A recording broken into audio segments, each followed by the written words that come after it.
नेपाली युवाको हत्या कसले गर्यो? तेरो बाउले गर्यो। 75 जना युवाको हत्या तेरो बाउले गरेको हो। म ठोकुवाका साथ भन्न सक्छु, त्यसमा तेरो पनि हात हुन सक्छ।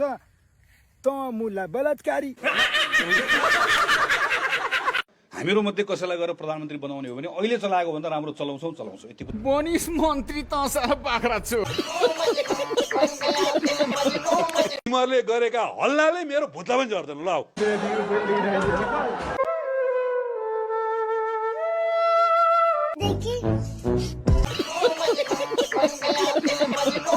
म आफू भ्रष्टाचार गर्दिनँ, अरूलाई पनि गर्न दिन्न भन्ने एउटा नारा लगाएँ र त्यो अहिलेसम्म कायम छ। म आफू पनि भ्रष्टाचार मैले गरिनँ, आफूले पनि गरिनँ, अरूलाई पनि सकेसम्म गर्न दिइनँ।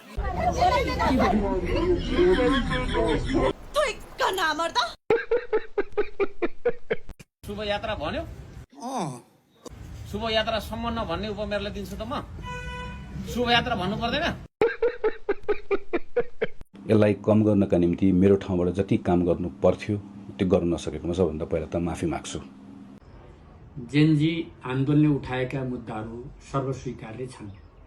जेएनजी भनेको आन्दोलनकारी हो। ल केपी ओली नभन्नु रे, केपी ओली राष्ट्रिय पिता हो। के रे हो, राष्ट्रियताको संरक्षक हो, विकासको नेता हो, समृद्धिको नेता हो।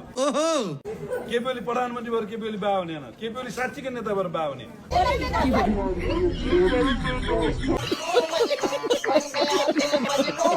युवाको घरभित्रको पैसालाई तपाईले के भन्नुहुन्छ ठ्याक्कै? त्यो त हेर्नुहोस्, मेरो त यति मन त साँच्चै भनिन। मैले त्यो कुरा देखेपछि त मलाई त यति आक्रोश भयो नि, बा जनताको पैसा लुटेर खाएर कमिसन खाएर त्यसरी पैसा घरमा राख्ने।